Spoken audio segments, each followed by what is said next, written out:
Rebecca Saw and her youngest son braved the minus 32-degree weather to get their COVID-19 PCR tests. We've been really sick. You can hear in the background my little one is coughing a bit. Their rapid antigen tests came back negative, but when her partner and oldest son got PCR tests, they came back positive for COVID-19. She's worried the rapid tests could give people a false sense of security. If we had said, oh, it's just a cold and maybe had people for dinner, we could have spread it. Across the country, there are long lineups for PCR tests, even longer waits for results. In BC, Manitoba and Nova Scotia, PCR tests are now being prioritized for healthcare workers and those at increased risk of serious illness. We need to preserve the more accurate PCR testing for those who really need it. Instead, some provinces are giving rapid antigen tests to people who have symptoms. Starting today, take-home, self-administered rapid tests will be available. But while they can be useful, experts say a negative test is not necessarily a green light, especially if you have symptoms. If they're symptomatic, they should continue to isolate, and also they should continue to do a repeat of the rapid test in the next day or two. Sometimes it takes more than a few days for something to become positive. I've actually been going out on the balcony every day. This balcony is Sasha Kalra's only relief from his Toronto apartment. He's in isolation after a PCR test confirmed his symptoms were caused by COVID. An earlier rapid antigen test was negative.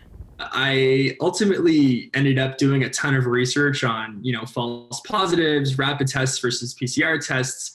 And I found the language to be pretty confusing. Many doctors and public health officials advise if you've got cold or flu symptoms right now, assume it's COVID. Karen Pauls, CBC News, Winnipeg. Okay, let's get a bit more advice from infectious disease specialist Dr. Alexander Wong. He's in Regina. Dr. Wong, more Canadians than ever testing positive with COVID. Not everyone can get their hands on a PCR test. So if you get a positive test at home, what should you be doing next? Thanks, Janella. So most important thing right away is to isolate immediately and try to keep yourself away from others as best as you can. Designate a space where you're going to be and where nobody else is going to be, like a bedroom or a basement or something like this.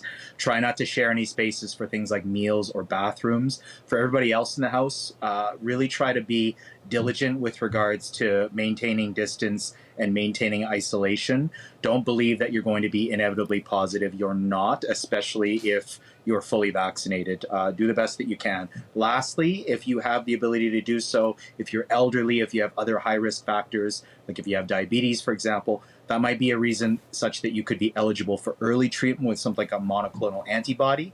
So call your healthcare provider as soon as you test positive to find out whether you qualify for one of those early treatments. We've heard that even mild cases can get pretty bad, and I should say that mild is also a relative term. How do you know when it's time to go to the hospital? That's a tough one, but I don't think that people's threshold to go to the hospital should really change, regardless of whether or not you have COVID or whether you have any other virus. If you're young, healthy, fully vaccinated, the likelihood that you're going to get severely ill from this is very low. So probably the best thing to do is to suck it up, stay home, take Tylenol and Advil as you need, and isolate. On the other hand, if you have pre-existing medical conditions, if you're elderly, if you have other sort of immunocompromising issues, that might be a reason to try to get into the hospital sooner. Regardless, if you have serious symptoms, like if you're short of breath or if you have chest pain, that's the reason to seek attention as soon as possible. Don't go to the hospital or the emergency department just to get tested. Save it for the sick people, please. Okay, Dr. Alexander Wong in Regina, thanks for your insights. Take care.